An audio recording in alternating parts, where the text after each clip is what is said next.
Let's get cracking.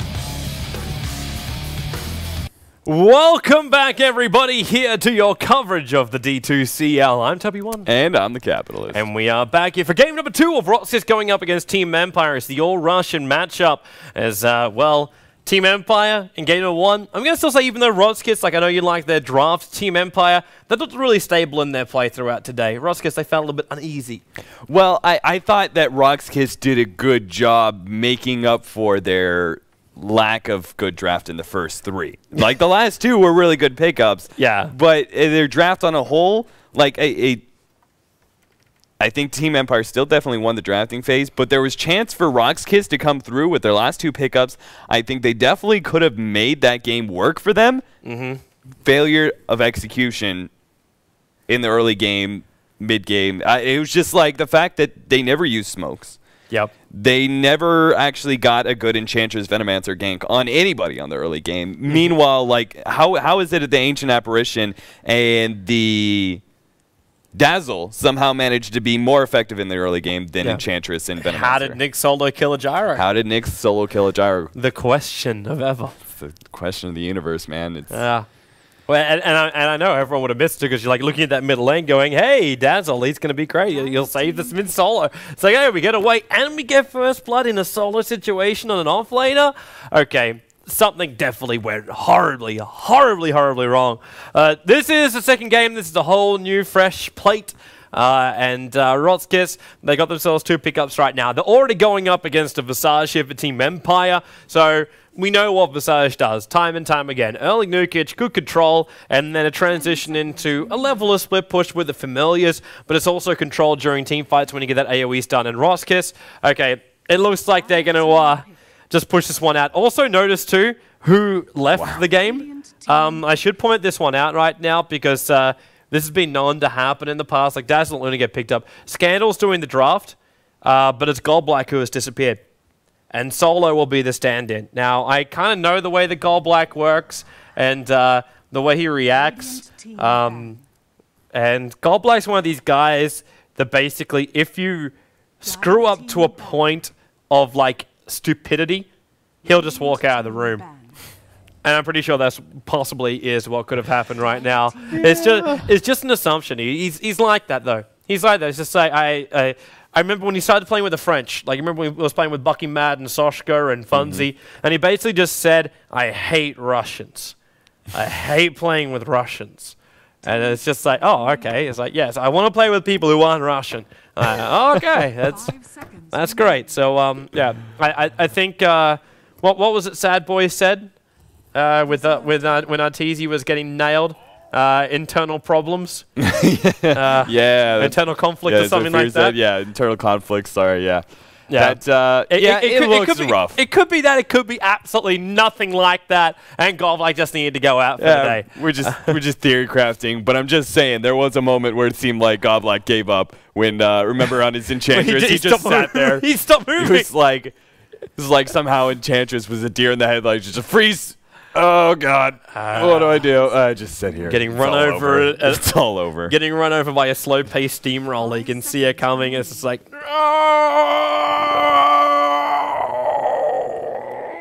Reserve time. Yeah, it's the sound you'd make if you're being crushed by a steamroller. I like it. A little gurgle at the end. Yeah, I heard. Good touch. Good touch, Toby. Thanks. I'm a method actor. Well, RoXKIS, completely different. See, I just try and get, like, Toby takes us off in these tangents, and I just reel it back in. Like, Toby's the talent, and I'm just like the manager, like, no, Toby, come this way. We're talking about the Dota game now. Here, boy, Dota, it's Dota, boy. Here, boy, fetch your Bat Rider. So, RoXKIS are going in a completely different draft this time, and they've already revealed their intentions very, very early on, which Team Empire have already done a really good job of counteracting. So Luna and Dazzle pick up really early on. You're looking at team fight, you're looking at push. Now they pick up the Furion as well, adding in even more push, and that ultimate coming into play is some decent team fight action as well. But Team Empire, I feel, have already done a great job countering it with one hero. Invoker, Quaswex, is so obnoxious to push into. One Tornado Quaswex combo, Tornado EMP, Luna doesn't have mana for her ultimate, and all of a sudden you don't win team fights anymore. Yeah, you basically turn Luna into a physical DPS, but it's a physical DPS that's already dropped down to half of her life points. And if you pop a BKB to avoid an EMP tornado, then life is even harder. And now with a Puck pickup as well, it's exactly the same situation. Puck is going to get burnt out and cannot maneuver anywhere. And if this is a high level up in Quas Wex, that's going to be a very long-range tornado. This is even going to interrupt Nature's Prophet. And we're not even bringing into the case right now that Bat Rider will get Blink Dagger up at a decent rate and can jump in and initiate onto heroes like the Luna, BKB or no BKB. Nature's Prophet try and TP out. Initiate with Lasso. You got Flame Break to stop him from TPing out as well, which means you have more than enough time to damage him if you catch Prophet out too far. And then you're going to Puck on top of that one, which is just easy cannon fodder if the phase shift timing is wrong. So yeah, normally I'm a little bit worried for RoXKIS. I can understand their draft, but up against Team Empire's draft right now, there are so many holes in the problem in the draft. Yeah, I'm very, very concerned as well. What you normally Puck does decent against the Quas Wex Invoker because you lack damage early on because you're going Quas Wex. You don't have that XOR damage to be able to rely on. Puck is able to pick up a Null Talisman and seriously out CS you. And then going into the mid game when you start getting a Tornado EMP, you can easily phase shift it, and that's all right. But the Bat Rider, that's going to be the big problem. Like, what happened? Bat Rider just jumps in, grabs him, and then it gives them enough time for that EMP to go off, and Puck is then SOL. That's pretty much what it comes down to. So, RoXKIS, like, you can see maybe with the initiation how if they're the ones jumping in on the team fight, they definitely can maybe make things work for them. They're going to need BKB, first of all. They have to have BKB up on Luna fairly early on. Puck needs a Blink Dagger, and now Team Empire have... I mean, now you need BKB, not Blink Dagger. Now it becomes so much more important because now you're dealing with a Disruptor who... Now there's no escape. Yeah. Like, Puck tries to jump away, he's going to get dragged back. Prophet even tries to TP. Depending on the timing of Disruptor, he'll be pulled back. Dazzle can't save teammates anymore with a Shallow Grave. Shallow Grave will keep them alive, but it can't control their positioning. And then you add on top of all of this, a Tornado set up to go into a wall and a Disruptor ultimate. Disruptor is like the perfect pickup to go up against a Puck because Puck is one of the heroes that will never get a BKB. He doesn't want to do it. Like, he wants to transition into something like we saw Yule Scepter before to try and shake off the Orchid. We saw, like, you normally look at, like, Size Device or, like, Blink Daggers, maybe a little bit of Force Arm, something like that, but you can't get out of Disruptor that way. So, Team Empire, it's a great second pickup. It is going to make their lanes a little bit harder to gank straight away. Even though the Visage does add a good amount of pressure on, you'll need to wait until they hit level 3. And that's Disrupted to have the 2 points up in the Glimpse to drag that Nature's Prophet back, which means Prophet can never... In fact, Prophet just has to abandon his bottom lane when Disrupted hits level 3. There's no other way to really survive in that bottom lane. And we don't even know who Empire are running down there. Like, they could just go, okay, let's just win this late game, 100% secure, and go into something like an anti-mage. Scandal's going to ban out the Live Stealer, which was the last ban out from RoXKIS before. That would have been, again, another great combination-style hero. Would have been a good combination with the Bat Rider especially. But right now, we just are looking for the last hero to come in from Silent. I'm kind of hoping it's going to be a little bit more early game aggressive because that's exactly when Invoker and Bat Rider are going to hit that timing as well. And then you'll have this unstoppable push coming from Team Empire. Yeah, I think Lifestealer was pretty much a perfect ban. He's a melee hero that is actually pretty high impact, about that 25-minute mark, and is a decent counter to Luna because he can dodge.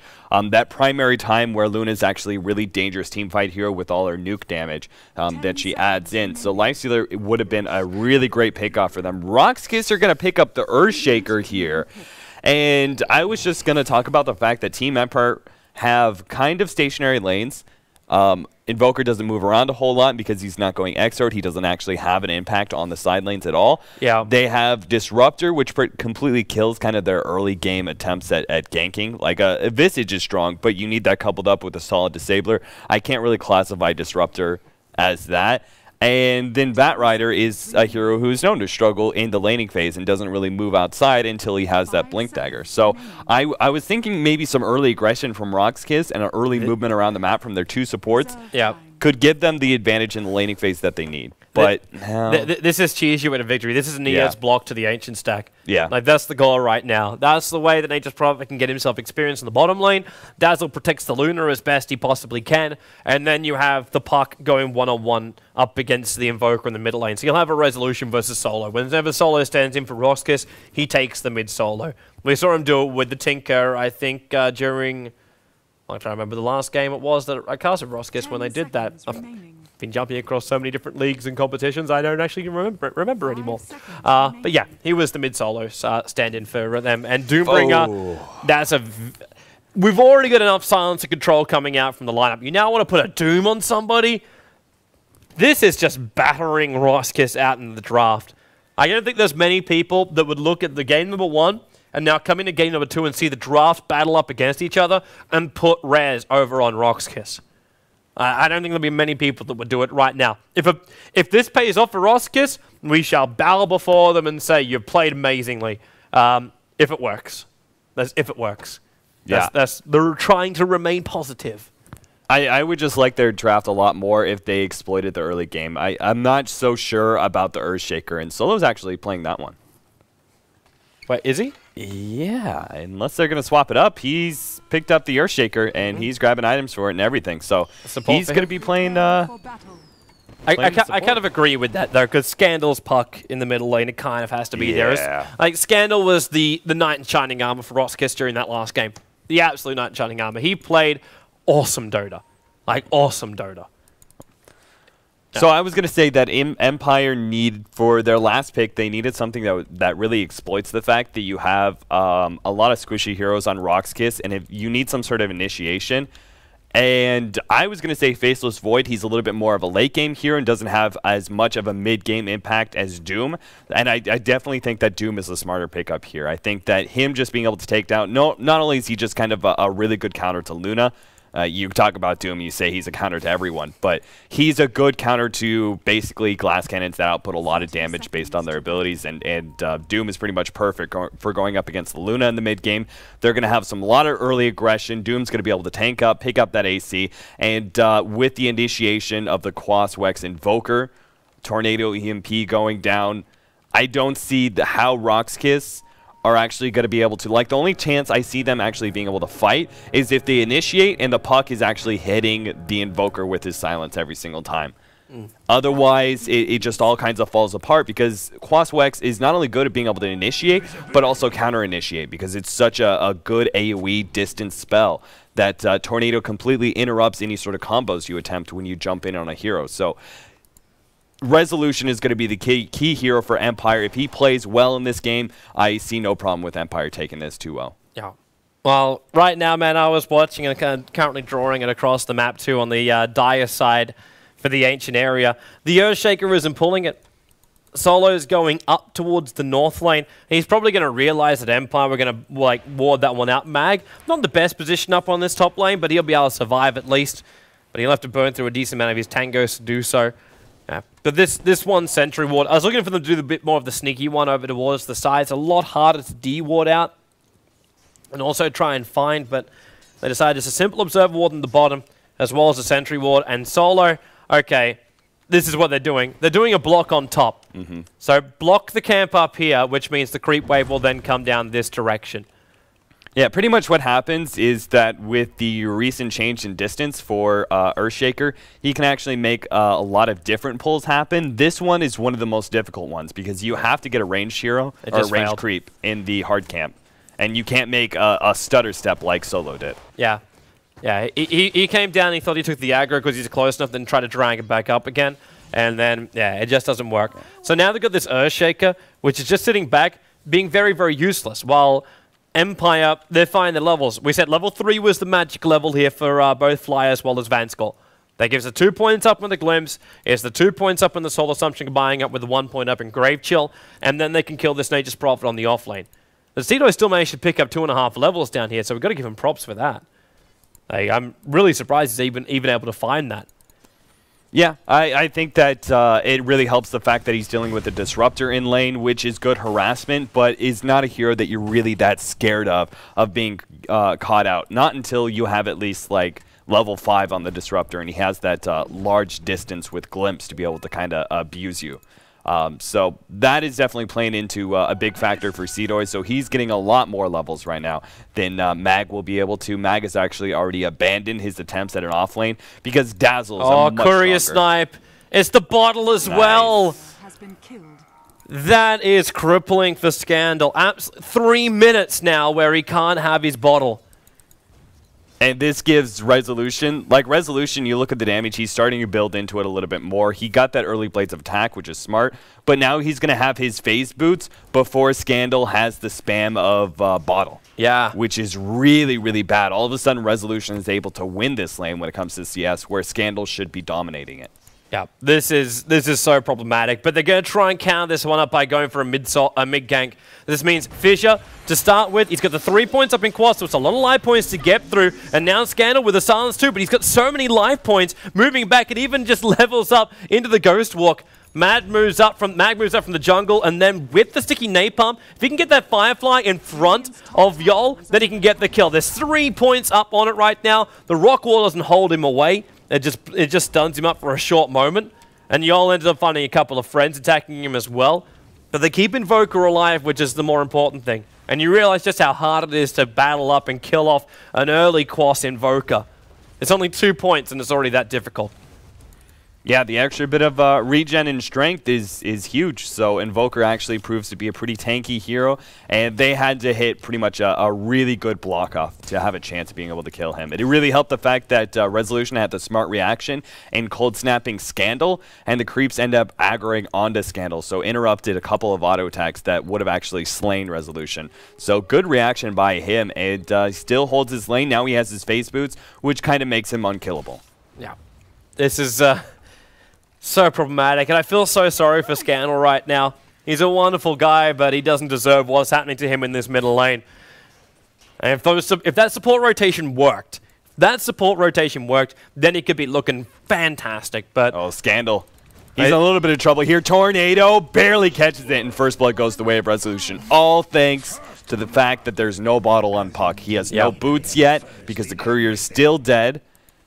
That pretty much that bottle snipe may have just kind of won the game for Empire, at least ensured it, because now Resolution is having such a good lane. You could see what RoXKIS did after. Like, they realized it was a haste room for Venskol. That's how he got in there and straight back out again. And it was the perfect timing in the bottle. Like, he couldn't have timed that any better. There was no vision looking for it. They just judged it. Yeah, just good game sense. Yeah, that's what it all came down to. And then you saw instantly after that, there was a hero up on top lane for RoXKIS, and there was a tree down on bottom lane, making sure there wasn't going to be that DD rune there. And now, Team Empire, they put down a second sentry ward. They don't want this ancient pull to happen. Disruptor, that's a long glimpse back. And this is the death of Seedoy. Soul Assumption down. We go 2-0 on the board. And it was a level 3 Disruptor. It's exactly what we're talking about. When that glimpse becomes such a huge range, you don't need to be in that close in order to catch someone out of position. And Prophet, he thinks, like, at the time you're down there, it looks good, but you've basically got to think about 10 seconds ahead. Where are you going to be in 10 seconds time from now? Where were you 10 seconds ago? Because you're going to be straight back there again. Yeah, Disruptor, all he has to do is get in range of that 1,000 range, and he just runs at you. And if you run away, you get sent back. If you turn and fight, you're pretty much kind of held there. Like, if you can turn and fight Disruptor, but that means you know support's going to be coming in, and eventually you will have to run away. So it's just a really strong, like, Disruptor, once he gets those levels, is decent at being able to catch out solo offlane heroes like that, but... Venskol, such beautiful play. He got one Thunder Strike off, and he's able to pull the entire creep wave down. That's a double creep wave too. He just stopped the push. RoXKIS had themselves a creep wave and a half, or to basically 2 creep waves up on that top lane. One quick loser beam from Luna, but there was no follow-up fissure coming out from the Earthshaker. And even if there was, I don't think they have enough damage or control in order to kill off the Disruptor. Because you can just glimpse one person back. And they come in again on this top tower, but they've lost most of their creep wave. And while this is happening, Silence finished up the hand of Midas in the bottom lane. This is a 6.5 minute hand of Midas for Doom, who's already up at level 6. So there's only basically one option, and well, Luna gets a hand of Midas too. I was about to say there's only one option, and that's to push harder and faster. Because Doom is a ticking time bomb. Resolution has a fantastic start. Mag has lasso, which he's about to use on Scandal here in the middle lane. Drag him back, Cole snap him up, and then Tornado, he'll die from the fall. And that's now 3-0. We've had the mid solo die twice. He got his bottle back, but there's just no joy. There's no joy anywhere. We've got face boots over on Seedoy. He's trying to find some form of damage output and hope to be able to like phase shift and run away faster on that bottom lane. But it's a dire situation right now for RoXKIS. Yeah, absolutely. They just depended so heavily on that middle lane going right for them because they needed the Blink Dagger to be able to silence the Invoker and have that initiation. No, not again. The donkeys be dying. If Resolution runs north right now, okay, we got a problem. Puck's DC'd out from the game. Okay, so the courier ran up a little bit higher too, so Resolution doesn't have the damage to kill it off. But he's searching for somebody. He's searching for the Earthshaker, I think. Because Solo's been keeping himself pretty well hidden up on that top lane for a while. Yeah, the biggest problem with running Earthshaker as a support like this is that you really have to know, you have to be perfect in your pulls. If you mess up a pull, and Solo has messed up a couple of pulls, it really reflects on you. Like, the fact that Disruptor has so many levels right now is because of the fact that he messed up a pull, didn't double pull, which is tough in the on the dire side when you're talking about pulling into this hard camp and then trying to get it pulled into the medium camp as well, and making sure that these creeps actually die in the jungle rather than resume their placement in lane. If you fail that, the lane pushes out, you give a bunch of experience away to the enemy team, and you're also missing out on a lot of gold and experience for yourself as well. So he's only sitting at level 4, 8 minutes in. That's all right, but it could have been much better. Another haste rune. They're going to be so careful on the map, and especially right now, because I don't know if you saw Mag, he's now got a triple stack and an extra one. That's his Blink Dagger right there.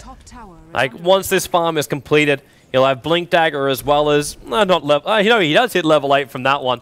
And there's the Blink purchase up. There's so much money coming in. Like, Team Empire, they're trying to put, they're going to lose their tier 1 tower on the top lane. So, finally, RoXKIS gets something go their way. It's a good push up on the top lane. Luna's getting bigger. Bit by bit, she's getting bigger. But she's got to keep up with 3 very fast farmers. The Doombringer, the Invoker, and the Batrider. And that's going to be the battle to watch. Who stays on top of the net worth? Because she's sitting at number 2 position right now. Doom is a 4.9k down that bottom lane. Oh, always Butterfly's in trouble. Scandal's going to try and jump in on him. They've got the Earthshaker follow-up too. So that's going to be an easy kill. Maybe. Oh my goodness. He'll die from the fall. Almost. No, there goes your ulti. Shallow Grave. This is a good turnaround for RoXKIS. They come in and Cedo's able to get that kill. Throwing out the ulti, keeping the Dream Coil there. And the Shallow Grave from Yol was the perfect timing. And they get the Visage, which out a little bit too far, and an overconfident Resolution in the middle lane. That's exactly what they needed. RoXKIS maybe now get themselves back in this fight. I know we're being kind of like doomsayers about it. Speaking of which, he's going to take a tier 1 tower in bottom lane. Maybe. They might go for the deny here. They've got Earthshaker ready. When he goes for the auto attack, he's going to get stunned. Oh, no, they got attack. Oh, no. It's just unfortunate. Doom, he would have one-shot the tower, but Furion had to two-shot it. Just because the extra damage he has right now from pack leader Sora. Bottom lane, Blink, lasso, he's dragging Seedoy back, and they're going to even cast the Doom. This is commitment to ensure Nature's Prophet dies right now. And in fact, there he triggers off. Back into towards middle lane, Disruptor's throwing the ulti out, Scandal, and Yol. Yol TP'd in, but he couldn't do much more than that. And Glimpse will drag him a little bit closer back, and he's got a Shallow Grave up on him. There's a new TP on the way, and Resolution can see it coming in, and it's Solo who's TP'd in. Fence Goal will give him both a little bit more mana. The Arcane Boot's now on for him. They're just fueling the fire right now of Team Empire, as RoXKIS lost 2 cores, and what they won in that middle lane just seems to go down the drain. And Doom is sitting right now, 10 minutes in, he's got a 1,500 net worth lead on the Luna. So this is what you want to see. We had a game earlier that we casted together where we talked about how Luna was keeping up with Doom. You need to be able to have a serious gold advantage on Luna with your Doom, especially if you go for a Hand of Midas build. And Silent is doing that. He's doing a good job keeping ahead. Taking that last hit on the tower, though, was a big part of that. Oh, Mag. He just turns on Firefly and intimidates Solo on this bottom lane.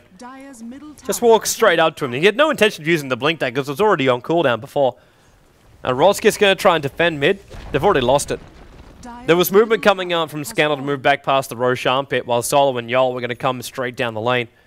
But now with the Tornado, they catch Solo out. Resolution had to stop for a moment, but with the Familiars, they're perfect timing in through the side. It drops Solo down, but Resolution has to go invis. The Dream Core's still there, and they're trying to use Vanscore's ultimate as a bit of cover fire because the Sentry Ward's also down. Scandal being attacked so heavily by those Familiars. They're at least able to get that one kill, but in comes Mag, able to now hold Nature's Prophet, who only just arrived there as well.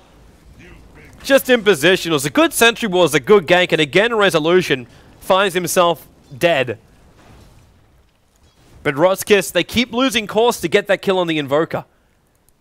It's an important hero to shut down, but the whole time, like, Doom is just getting bigger and bigger every single second. The supports on Empire are getting decently big as well. Like, Always Wanna Fly is going to have a mech pretty soon, and with the Arcane, you've already got an Ogre Club being picked up by Disruptor. That's an interesting pickup, though, because that means he's going to be going for an early Aghanims. I'm wondering if that is the case, or if he's just considering a BKB. He doesn't really need to go in. Like, he doesn't need an Aghanims. Luna's not going to get to a BKB. And Nature's Prophet definitely isn't. Cedo has only just managed to finish up a hand of Midas after dying there in the middle lane.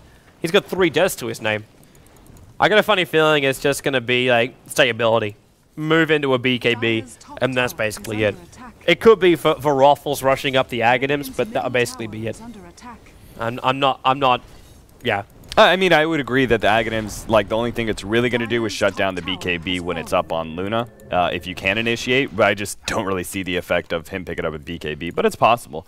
If you're a support and you're looking for that kind of survivability, usually you're going for a 4-staff, which Bottom has lane. multiple. They're going to go on Silent already with the stuns, the fissures, and then into the Eclipse. Silent couldn't get himself away fast enough. Always Wanna Fly is going to rotate in, but there's an EMP, Tornado, Burn, Deafening Blast. Play. Mag jumps in. Basically, BZ's, he's completely out of mana, and they'll hold Scandal here. Yol will give him one last Shallow Grave, and they know he's trying to run away, but the Soul Assumption will follow. It turned direction. He went left, then it went right, and Mag will now come in with his Haste Rune.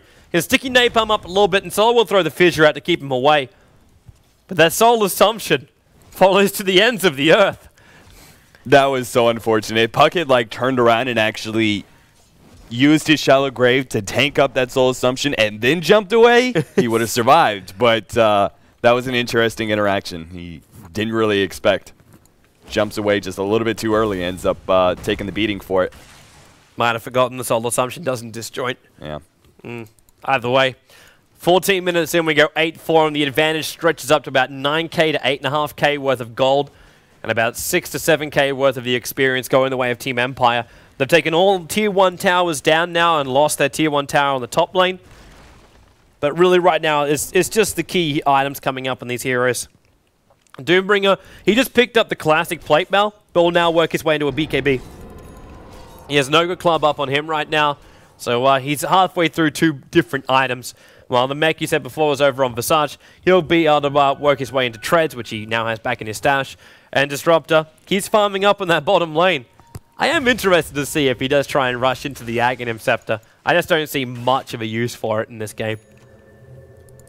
Yeah, we'll have to see. Well, we'll have to see. He just, it's going to be a long time coming if he is going to be going for it, because he's still a 5. You know, it's going to be prioritizing the Visage and his mech and Aghanims before Disruptor. So he's still going to have to buy all the wards and then try and take Firefly. another. They're going to jump on Yol in the middle lane. Blink, Lasso, and the 4-staff's already up on Mag.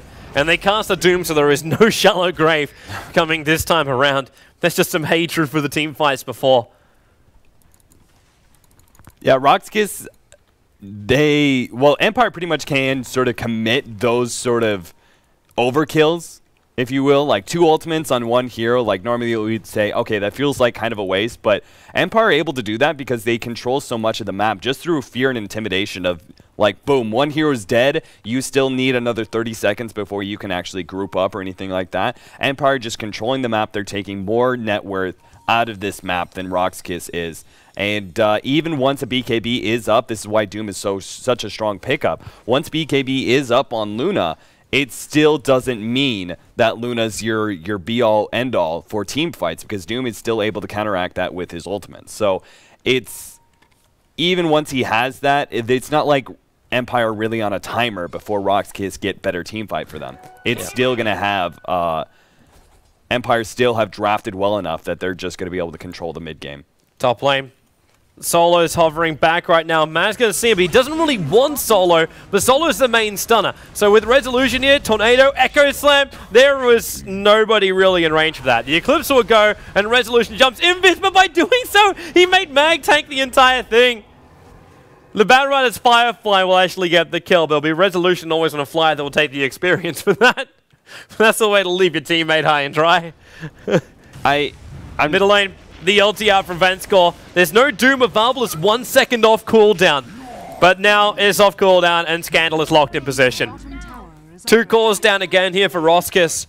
And Silent's going to push this middle lane into the tier 2 tower. He is so big right now. The Mithril Hammer's back in his stash. He's a recipe away from having BKB on this Doom 17 minutes in with a plate mail, with drums, with phase boost, with Hand of Midas. Yeah, all he needs is BKB AC and they can go uphill. And now you'll make it caught out as well. They do have the option to glimpse him back at any point in time, but he let it go. Yeah, he let it go. But Mag actually had a really smart play there. The reason Earthshaker didn't hit anything, he force-staffed them away. He realized that they weren't going to get the kill, and they were both sitting right next to each other. They couldn't take that stun combo, so he force-staffed them away to make sure they don't take it. Nailed, blinked, lassoed, dragged back. And these TPs, this is why you save the glimpse. Scandal, he tried to phase shift it out, but he got sent back to base already. This is why I was assuming they were saving the glimpse, because they realized that they're pushing a mid-tier 2 tower. And RoXKIS are going to mass TPs in there to try and hold the line. So the easiest thing to do, save the glimpse, keep just sending him back to base every single time they come in close. And bit by bit, they're going to be able to take down the tier 2, and they're also picking up extra farm out of this as Resolution's farming up bottom. Yep. RoXKIS are trying to group up, but they don't have their basic items. Like, they don't have Blink on the Earthshaker. They don't have Blink on Scandal either. That was such a necessity for them to be able to fight this. Scandal. He's going to go for a 3-man coil. They're still 10 seconds off having the Doom. Lucent Beam's going to stop always on a fly TPing out here while the Tornado try to cut a bit of a path, and it's done so nicely. Already Scandal coil snapped up. He's going to go down a Resolution here on the side after Luna got caught out completely by the rest of the Team Empire lineup. Scandal's one more hit away, and Mag4 stuffed in. Yol goes into a shallow grave, but there's too many heroes pushing up the daisies right now for RoXKIS, and I got a funny feeling that the call is not far off because they'll just push in. Mag jumps in. He's still got lasso after this entire fight. Cole snapping up Solo, and there's your lasso. They don't glimpse him down, but all of RoXKIS are dead. Buyback from the ES. He's going in for an Echo Slam, but unfortunately for him, Doom is back up again. So Solo just jumps into death, and the GG call comes in. 19 minutes in. Team Empire looking good, and RoXKIS. What was the phrase I said at the very, very start? Off the rails. Something is wrong with this team right now, and they need to work out what the hell it is. The draft just seems so unstable, and some of the positioning. Scandal is still playing really well, but they got nailed from the get-go. And the timing for Empire, you have a good Doombringer farming on the safe lane. You have a Bat Rider who's having the jungle stacked, and then he just comes in, farms it up, and then has this really early Blink Dagger. You had an Invoker who got the best thing happen to him at the very, very start. That Courier snipe off from the Haste Rune, the bottle was lost straight away. And there was no Observer Ward from RoXKIS looking for that. There was nothing there to see it. So they didn't know it was coming up. They weren't going to be more protective with the bottle because they needed to get it out to the puck straight away. Puck had to go back to the tier 2 tower then to keep it safe. But this is, yeah. Yeah, they didn't have enough early game to ensure that Puck would have a good time in middle. They didn't have assured ganks pretty much from those 2 supports. They didn't have the lane presence, the early game presence to be able to actually ensure they won the laning phase. And because of that, they have no mid game. Like, they had to have a Blink Dagger up on Puck. Otherwise, this whole entire draft falls apart. Once they lack that initiation, the Invoker pretty much counters everything they attempt to do. So Invoker, once again, showing his strength and resolution. A player who's very, very familiar with how to play that Quas Wex. He's been around for a while, and he showed it very, very well. He hit a lot of really good tornadoes there. So well done by him, at least. And Empire continue to look pretty much the dominating force of the CIS scene.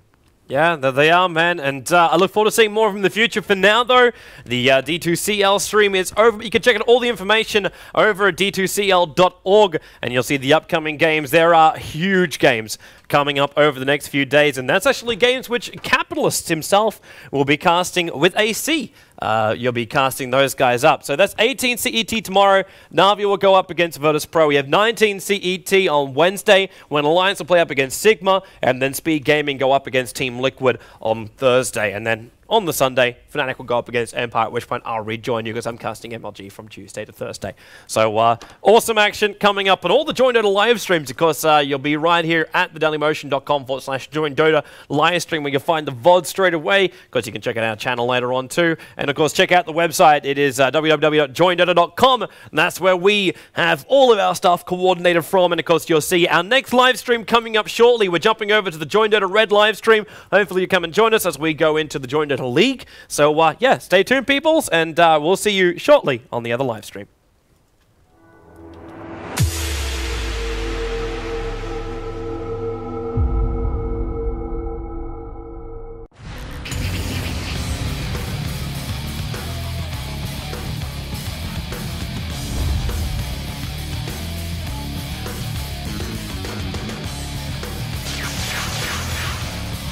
Let's get cracking!